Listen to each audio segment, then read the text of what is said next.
Hey there everyone, I am Jeff and this is Tabletop Toolbox, a channel dedicated to tabletop and board games. And I am happy to bring you this 35th episode of the Weekly Ratchet. We finally have the house back to ourselves, and in the past week I have received and played a handful of new games. So let's have ourselves a hearty and fulfilling episode of the Weekly Ratchet.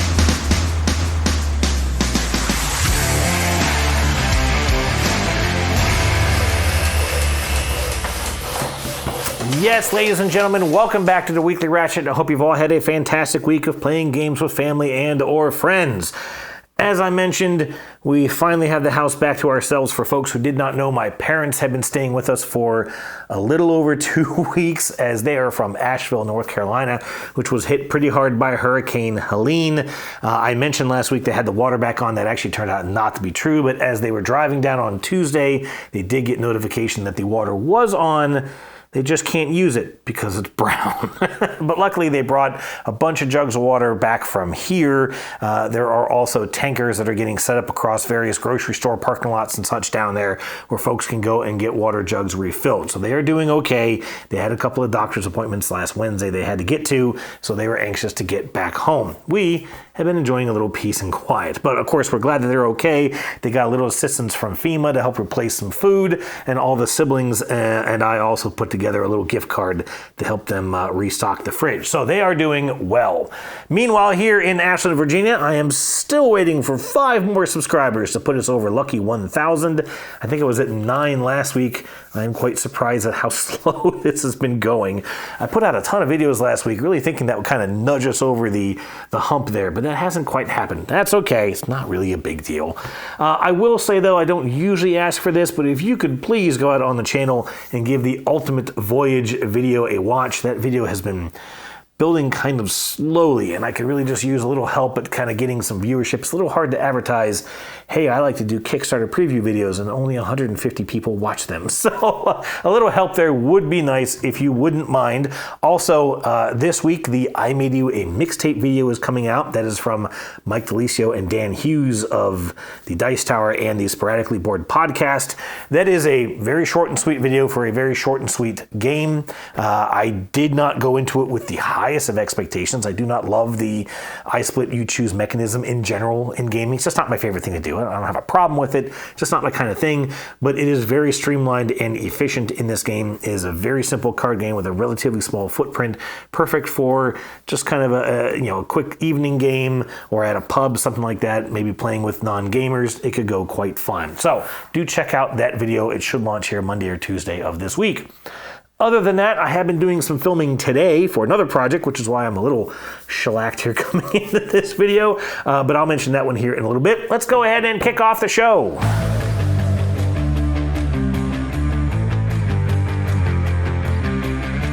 Just a few things coming into the collection this week. One I'm very excited to tell you about, but first I will tell you about this. This is not an expansion. This is actually a replacement component for a game called Redwood. Now, I've had this since Gen Con last year. This was before I was doing a Ratchet episode, so I thought I'd go ahead and stick it in the frame. This is a game about going into a forest and trying to photograph fauna and flora, getting pictures of animals and plants and such, and these little pieces snap into the board. The idea is that you're using these plastic overlays to both move yourself around the forest and to then set up camera angles, and you're actually using different focal lengths and of course aiming that camera to try and get as many things into the photo as you can. It's a pretty neat game, and I actually played it at Gen Con last year with Shem Phillips of Garfield Games, and Chrissy of the Dice Tower was there too, who cares? But anyways, as we were packing the game up and putting it all away, these pieces ripped. They had a little cardboard backing that just immediately came apart. So I put in a request to get them replaced. Flat River Games, who was distributing the game, basically wrote back and said, yeah, we know it's going to take us a while to take care of this. We don't know what we're going to do yet. We'll get back to you. Never heard anything again. So I put in another request and they sent these. These are now, they have wood glued to the back of them, that kind of thin cut laser wood. So I have not played this since Gen Con last year. Not necessarily because the components ripped, but just because it's a fine game. I really need my wife and daughter to check it out. I think they will like it. So I'm kind of glad that I have this. It kind of rekindles my interest in trying to get Redwood back to the table. I also got the Isle of Skye Journeyman expansion. I mentioned after the Dice Tower East convention, I didn't think to put down what episode that was, but I got the big box edition of Isle of Skye from Emery Harris, who basically just didn't want it because he had the original game and all the expansions already, and this expansion doesn't come in the big box. For some reason, when this came out, people just hated it. And I was told that it just made the game kind of very fiddly, but it actually makes the game interesting. It gives you a bunch of different things to think about. Yes, it gives you more to manage, but it gives you a reason to build the landscape that you're building in the base game of Isle of Skye. And now you have this journeyman who has to go around and explore the different things and see different things and kind of check them off the list. So I really liked it, and I've just been waiting for this to kind of come down a little bit in price. I grabbed this off of Prime Day just last week or so. This last one I am quite excited about. It is big, it is heavy, it is Deep Shelf from Ninth Haven Games and Richard Keene, the designer behind Dinogenics. And in fact, Richard sent me this as a review copy after I did the video for Dinogenics here on the channel. I remember when this game came across Kickstarter, and because I liked Dinogenics, I was very eager to check it out. However, just the theme itself of this sort of deep ocean exploration with this kind of a concept of some monsters and, you know, sort of fantasy creatures. I'll try and get a picture of this dragon sort of thing that's on the board. But I have since found out that the theme is not about those monsters. I actually kind of had the idea that this was something of a horror game. It is not. It's an engine building, resource collection, and there's research, development, tech trees, all that kind of thing, stuff in here. And it really kind of sounds kind of cool, and I'm a little bummed that I passed it up. Now, I have been told by Richard and by my friends at the Meeple Society that the first game will take a long time. I've been warned that it is a quite big, heavy, complicated game. It's nothing like Dinogenics, but it still seems to have some systems in it that I'm quite interested in. So I'm going to be reaching out to some of my local buddies. Matt Ball, you're on notice to try and get this played here in the next maybe 2 weeks. I think I'm going to use this week to check out the rules, maybe do a little solo or two-handed play to kind of get familiar with it, maybe shorten up that first game just a little bit. But I am quite excited to check out Deep Shelf, and I really do appreciate Richard sending this over. And, oh, what is this? I also got a card shuffler. I bought a card shuffler, and before you all freak out, hang on a second. This is not battery powered. It's not electric. It's actually got a little hand crank, and you hand crank to shuffle the cards. This was actually recommended on a thread out on Board Game Revolution Facebook page because you can kind of ease the cards into it. I shuffled the deck. It still took, you have to empty this thing out once midway, but I shuffled the deck of Wormspan in this, and it does do quite a nice job, and it is so less just cumbersome to get through that deck of cards and shuffle it using something like this. It's like $11 or $15 on Amazon. Highly recommend. Don't get an electric one, although honestly, they're not going to mess up your cards unless you're using it 30 times a day like a casino does. Yeah, that kind of beats up the cards. Anyways, that's all that's new to the collection. Let's go ahead and chat about questions of the week.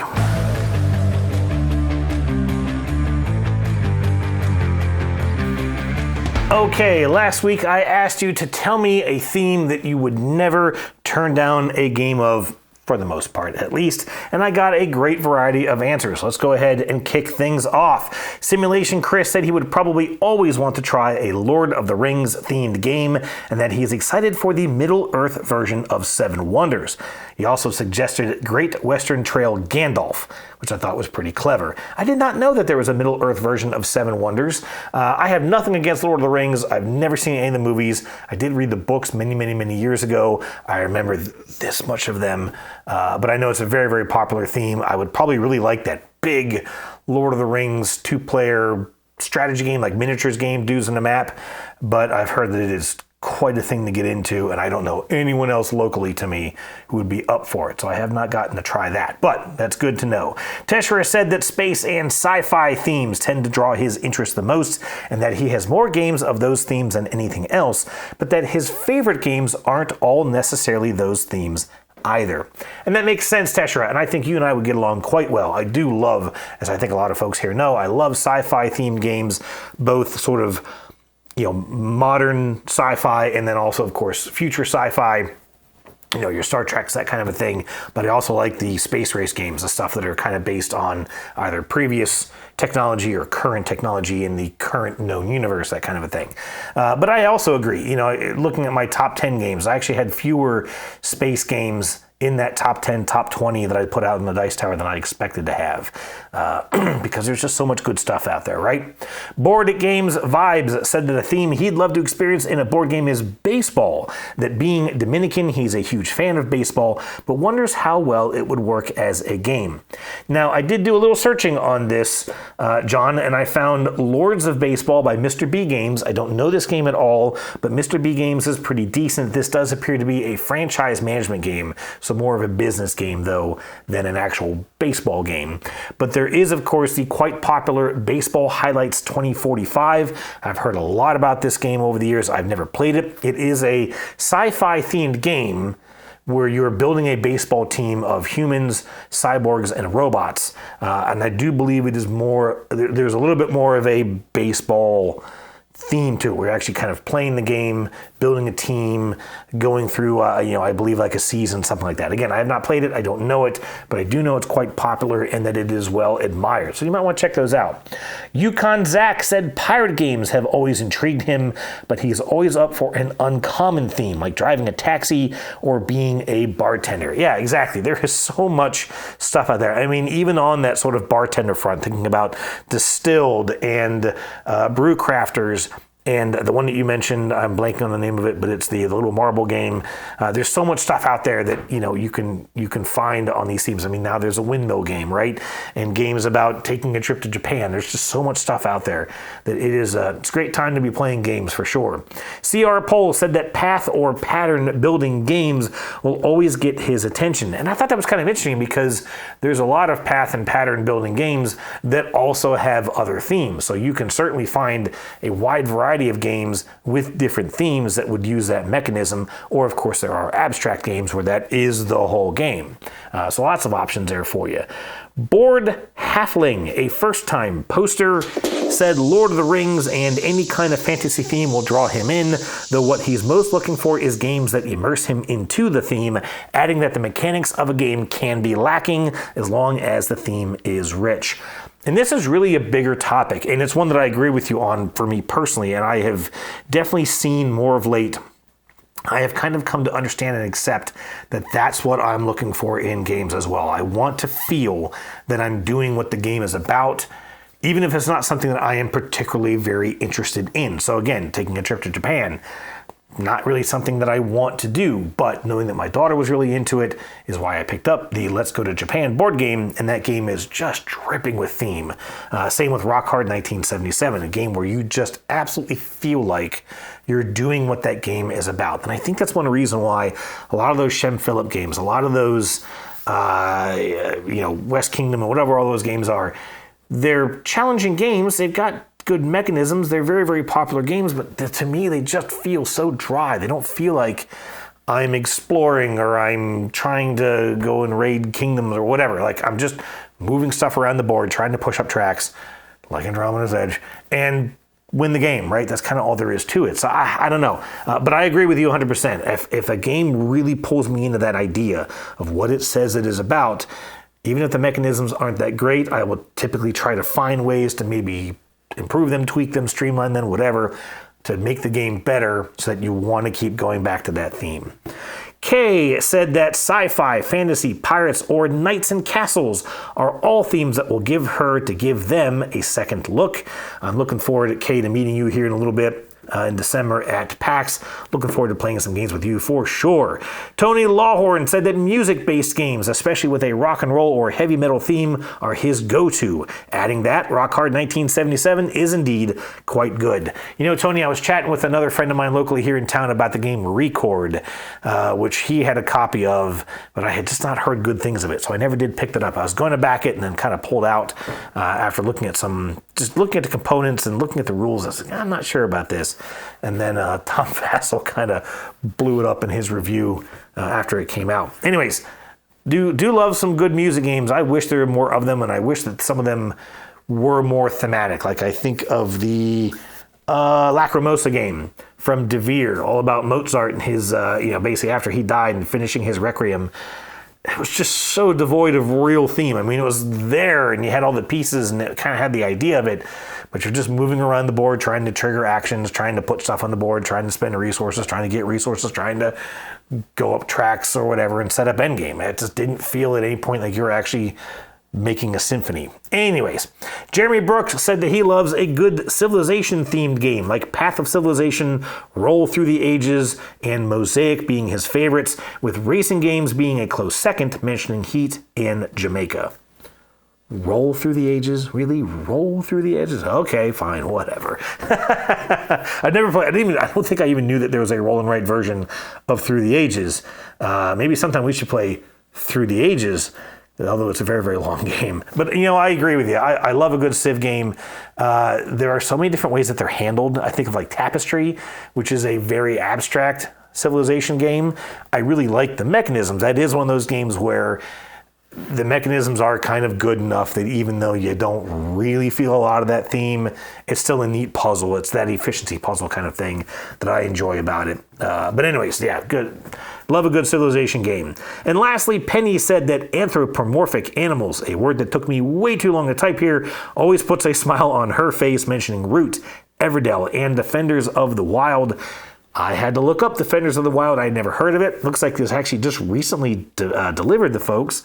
Really, really neat looking cover, and from the same designer who made Parks, which I don't love Parks. I don't dislike Parks. I just wish that Parks was a little bit more about the parks and less about just the symbols that are on those park cards, and more on a similar idea of that coming up. But that looks really, really neat. I'm going to have to check out that game, Penny. Let me know what you think about Defenders of the Wild. As I mentioned, for me, it's all about the space and sci-fi games, but I'm in the same boat. I do love a unique theme, and I do love that as someone who works in wind power, works in power generation, works in the utility industry, that we've got games like Power Grid and Pampero. What's with all the P's? Holy crap. But anyways, also as an automotive enthusiast, that there's Kanban and automobile and automobiles and all these car-themed games, even, not necessarily racing ones, but ones that are about, the automotive industry, engineering and design, all that kind of stuff. It's just, it's a crazy time. I mean, I only got into board games maybe 7 or 8 years ago now at this point, but this room is just filled with such a wide variety. I mean, obsession, right, of the European Renaissance era, whatever it is. Like, to go from that to On Mars, 2 shelves away from each other, is crazy.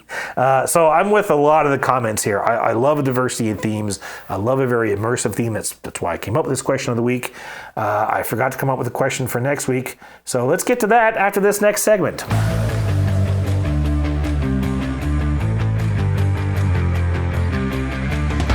All right, wrapping up the Ratchet with some recently played games. I can't believe I got through that on the first take. As I mentioned, I got to play a variety of stuff here this week, at least actually 2 new games and 2 games I've already chatted about before. Let's go ahead and get into it. The first one was Tobago. Now, I played this with my parents and my daughter before they left. Monday night before they left, my wife had to work and it's only a 4-player game. Anyways, so we got into a game of Tobago. This is a game about basically exploring and trying to find treasure, but you have to find out where the treasure is by playing these cards out that then set up criteria for where the treasure might be. So there are beach biomes, there's kind of like a marsh biome, there's mountain biomes, waterfalls, all that kind of good stuff. I always put the lid on upside down. Anyways, what you're doing is you're playing cards. The card may say, well, it's along the water's edge. And so you know that that treasure could be anywhere around the outer perimeter of this island. But then someone says, well, actually it's on a mountain terrain. So all of a sudden that eliminates a bunch of opportunities for where that treasure could be and starts to narrow down where it actually is. When the subject area gets small enough, you can actually put these cubes out to indicate here's all the spots that treasure could be. And then you're trying to further narrow it down until you get to one space. There are even these amulet tokens that you can get, which you can spend to just eliminate cubes cubes from the board. So eventually you get down to one place. You can't play cards that contradict other cards. So if you have a card that says what's on the beach, you can't play a card that says, no, actually it's in the mountain. You also can't play a card that says, well, no, it's next to the beach.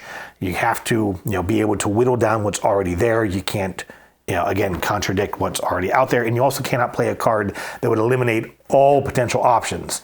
You're just not allowed to do that. And that part was a little difficult for my mother to get her head around. She was like, well, I'm going to play this card that says it's, next to the mountain. I was like, well, no, you can't do that because we've already played a card that says it's on the mountain. And she said, well, I don't understand. Why can't I do that? Well, because it's on the mountain. So you can't say, well, no, it's next to the mountain. And it was a little bit of a struggle for her. And there were a couple turns where she was like, I'm just going to drive my truck around because I feel like driving my truck around. What was funny, though, was that she did manage to get enough cards out that she always got a little piece of the pie. So whenever you finally find a treasure, everyone who has contributed a card to that treasure, there's 4 different colors of treasure cubes in the game. And you're constantly working on these 4 columns of cards. And again, when you narrow down to a single cube, someone can then drive to that cube and pick up the treasure, and you have all these cards out plus the person who actually found it, and each one of those people get to take a card from the treasure deck. It's a deck of cards with little coins pictured on them from 2 to 6. There's 2 to 6 coins on each card. There's also these cursed cards, but I kind of leave those out because they're just a little finicky for like the daughter to try and understand. So my mother would kind of get a little piece of every treasure, and she kept getting 5s and 6s, like every damn time. She had a huge stack of 5s, I think 1 or 2 6s, and a couple of 4s. That was it. That was the lowest she had was a 4. I had tons of 2s and 3s, but I did manage to win by like 5 points. I had a bunch of cards. There were a couple of treasures that I got. I put all the cards out and went and found the treasure. And so I was playing it kind of aggressively. Last time we played this, if you remember, our daughter clobbered us.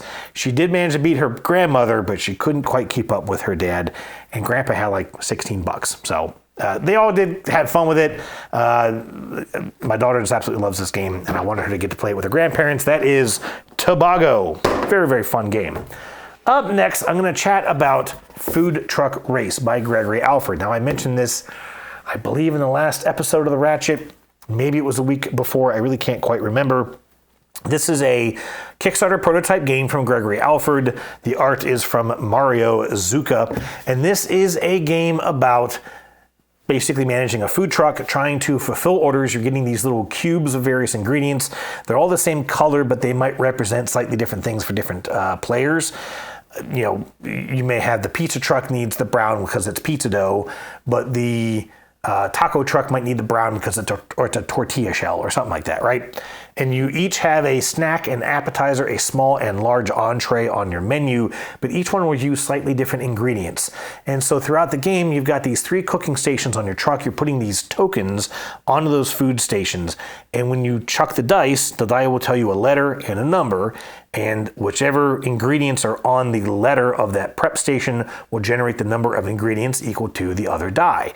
So if you've got protein on the A space and you roll an A3, you're going to get 3 protein ingredients, and then you can use that hopefully to fulfill some orders.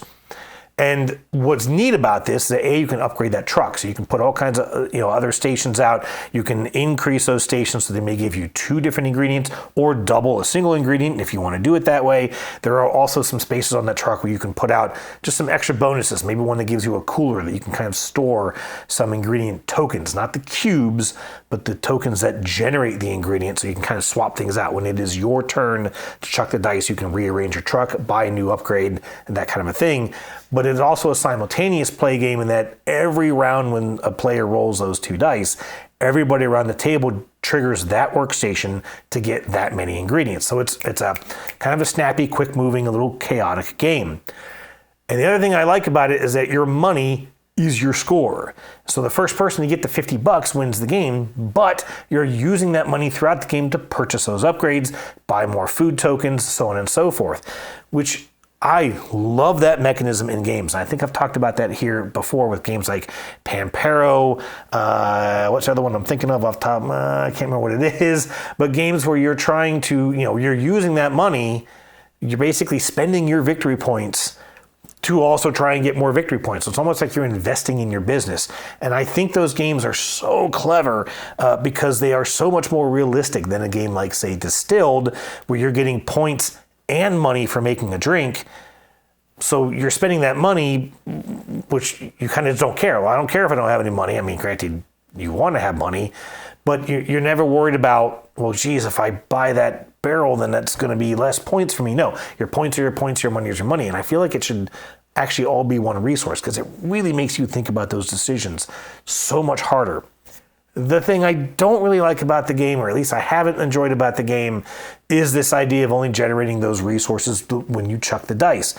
So we played this on Tuesday with my wife and daughter, just a 3-player game, and Mel was doing okay. She was building up her truck a little bit, got a couple of ingredients, got a couple of orders fulfilled, and then we had a string of turns where everybody rolled the B. We just all rolled a B on the die.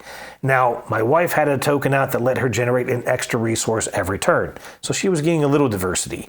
I had a upgrade that let me actually re-roll that letter die and maybe trigger a different station, although I did several times roll the same die value, which was a bummer. But my daughter didn't have any of those systems in play. And in fact, those are the only two mitigating options for that die. There's only one of some of these more powerful upgrades. So when it got to her turn, she goes, well, I'm going to swap the B and the C. I'll try that. And then for the next 2 turns, we all rolled C's. And she was really getting flustered. She was a little tired. She was having kind of a rough day. I drew a card that said I can get some extra resources, and she heard me say that and thought that meant everybody. And so she goes to take her resources, and I should have just let her do it. But what I said was, oh yeah, sorry honey, that's just for me. And she goes, are you kidding me? And bam, cue the waterworks. Just started crying. My wife and I kind of sat there, kind of gave it a second, kind of like rubbed her shoulders. Well, at that point, my wife had drawn the only two of these influencer cards, kind of like a social media influencer, which as it currently stands can be used to double 2 of your orders. You can basically use it twice to double the reward of one of your order cards. And every time that we've seen those come out, the player just runs away with the score. And we decided, you know what, Mom's ahead enough of us. We're going to just call it a game. I think I had 15 points. I think my daughter had 8. And my wife had 42. So the game was almost over anyways. And that's kind of my issue with the game. So I talked to Greg about it. I told him, look, I'm supposed to do a video for this. I really just don't know that I'm feeling this game. It's really not fair. Is that really what you're looking for? I at least want to be able to tell people this. And he basically came back and said, yeah, it is supposed to be a bit more of a random, unfair, unbalanced. Like he wants that kind of chaos. He wants that kind of Catan vibe where someone's maybe just having a good game, and that's fine. So if that's what folks are looking for, then that, this is certainly their type of game, and he's okay with me letting people know that. We did, however, play it again the next day, just my wife and I. Mel doesn't want to come anywhere near it. And I threw in a bunch of just kind of made up house rules. I left out all these mean cards. In fact, I should mention that after I drew that card to let me get a couple of extra ingredients, you discard it, you immediately replace it with another card. The next one was a roach, a pest, which basically makes you get rid of half of your ingredients. So after I had just stocked up, I had to get rid of a bunch of stuff. And I was also ready to kind of be done with that game. So we used a Tabletop Toolbox edition. I kind of threw in some rules. We took out all the mean cards except for like one. We actually took out most of the good cards except for the Farmer's Market. We took out the influencers because I feel like they're just too powerful. And he actually kind of agrees. I think he's going to make them work for just one order, which can still be a pretty big swing. But timing becomes a lot more crucial in that instance. There's also a rule in the game, it's already built into the game, that you can trade in 3 of any of your ingredient cubes and just get $1. So if you roll a 3 of something that you already have a ton of, you can say, nah, I'm not even going to take them, I'm just going to get $1. We changed it to say you can get rid of 3 of your ingredients to get a different ingredient, to basically just trade in 3 of anything to get 1 of something else. A lot of games do this. And my wife and I played it on Wednesday. And you know what? It was a very, very tight experience. We were neck and neck through most of the game, back and forth as we were buying upgrades, back and forth as we were selling big orders. It did take a little bit longer because we didn't have those influencers that come out to just make someone really jump up the track. but it felt so much tighter. I felt like I had a lot more agency. We were filling orders every turn. I was focusing on the smaller stuff, which are pretty easy to fulfill. And so we were flying through the deck of small orders, but it was actually a pretty fun game. So I'm not going to mention that in my video. I did decide to go ahead and put a video together of this. In fact, that's what I was filming earlier today. Greg is okay with me kind of letting folks understand that, hey, look, this is a swingy, wild, kind of random, maybe unfair experience. Again, similar to that of Catan, also a little bit of a space-based system in there where you are upgrading the spaces of your truck, but they still only work if you roll the die that you need for that space, right? So you may have a really built-up station that then never rolls, and you're still going to kind of sit there and flounder around a little bit. Anyways, that is Food Truck. I do think that if I continue to play this, I'll probably continue to use at least my version of the 3 ingredients for 1 ingredient. I don't think he's going to add that to the game, so that'll just be our little secret. All right? Anyways, that was Food Truck Race. Let's see. Then, on Thursday night, my wife and I tried out Wishland 3rd Edition. I did do recently, I did a unboxing video here in the channel. I think I'm going to have to give up on my worst unboxing ever video series that I'm trying to start. The idea being that I've already opened the game, I've already looked through the rules, and so I can show you what's in the box, but then also give you a little idea of how it plays, which is not your typical unboxing. I think unboxings are supposed to be literally people want to watch you, opening the shrink wrap and maybe punching out pieces. I'm not quite into that myself. I feel like adding that rules thing might be a little more useful to people, but I'm already getting comments on BGG of people who clearly didn't watch the video and just think that I'm, complaining about, well, it's the worst unboxing I've ever seen or whatever. Watch the video, you idiots. Anyways, so we played Wishland. This is about running an amusement park. It is a tableau building game where you are collecting these restaurant, hotel, mascot, and actor cards. 4 different colors. I'm not going to try and get all the colors lined up perfectly by memory with those different decks. There are also ride cards, and there are also ticket office cards. There are also entrepreneur cards, which we did use, and then there's an expansion that adds dream cards. So 8 different decks of cards that you could be collecting throughout this game. And you need to have an office ticket card or a ride card, the purple or the yellow, in order to have a set of the other 4 or 5 colors if you're using the expansion.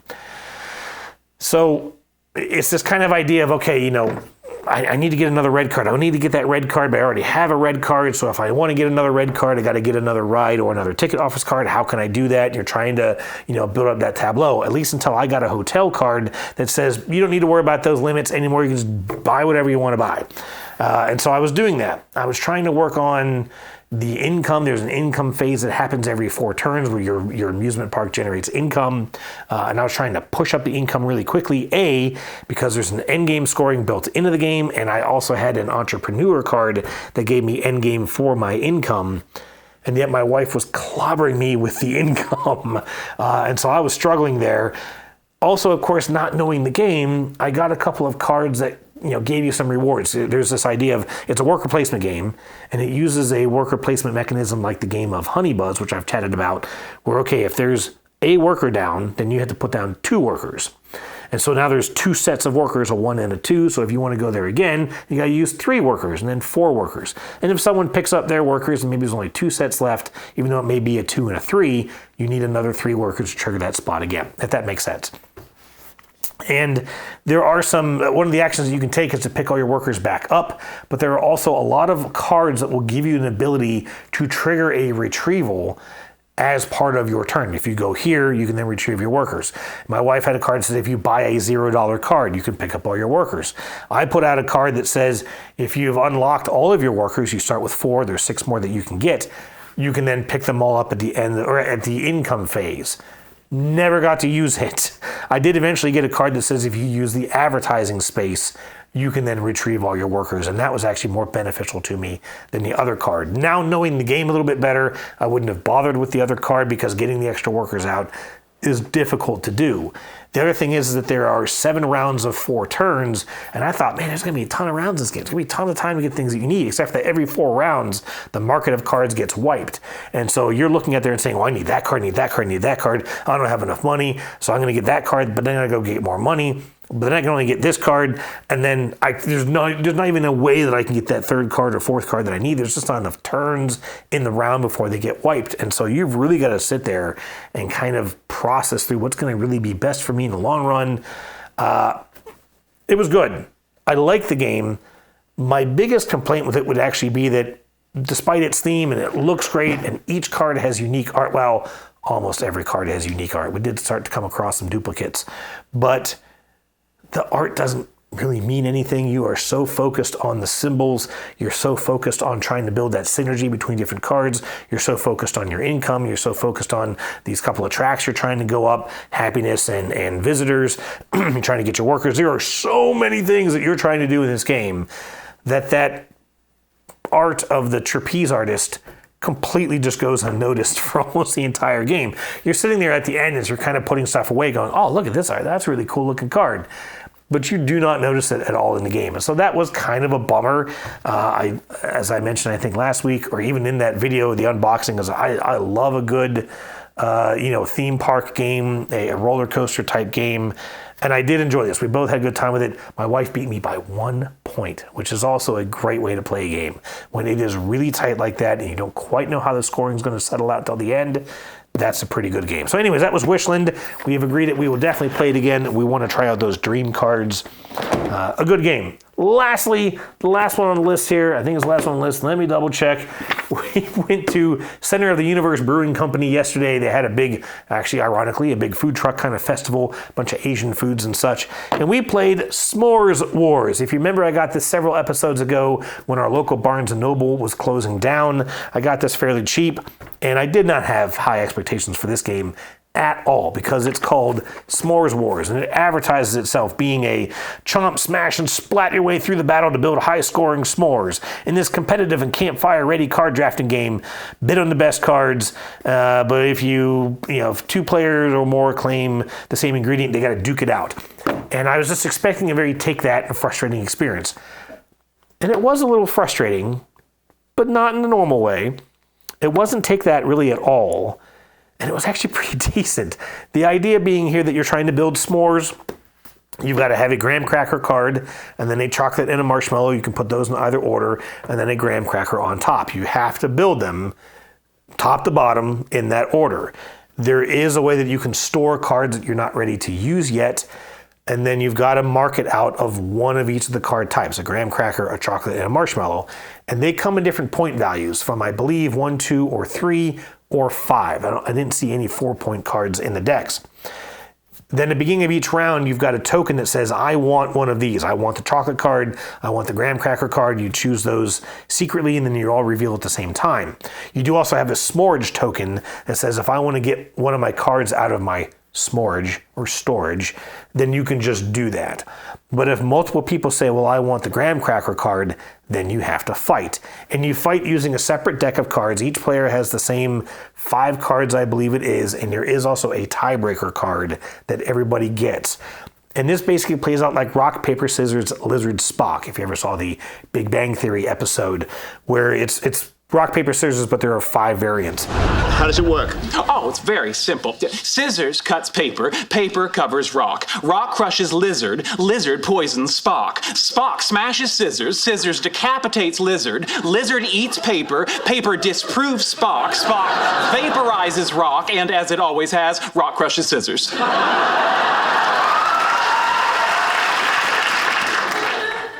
I'm sorry, can you repeat that? And so you may play the toast card, which beats a bunch of different things. But then there's a splat card that beats the toast card.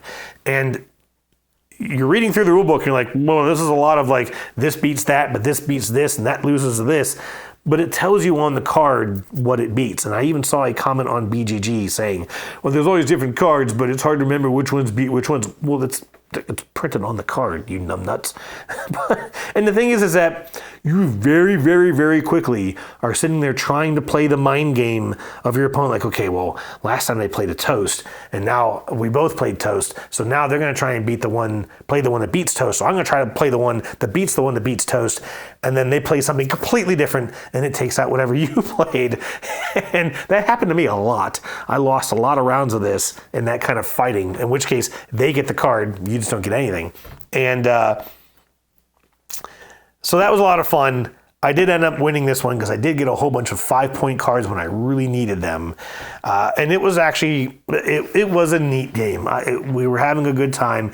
It was especially funny those times when the three of us would all pick the same ingredient and had to have a massive 3-way battle. This was more than I expected it to be. Still, not a heavy strategy game, and presentation-wise, it looks pretty poor. But we had a lot of laughs, just the three of us. And if you can get that kind of experience for us at the brewery playing a card game, that's kind of a win in my book. And I've decided to make that this question of the week for next week. Tell me a game that maybe you went into just absolutely expecting to have a bad time, or maybe just you didn't really care and you ended up finding a game that you really liked, or maybe just really surprised you, or maybe became one of your favorite games of all times. That'll be our question for next week. And that, folks, is the end of episode number 35 of the Weekly Ratchet. Thank you so much for tuning in. As always, I appreciate your comments, your feedback, and everything that you guys just like to share out here on the channel. Keep it coming, and I will see you again next week. Cheers.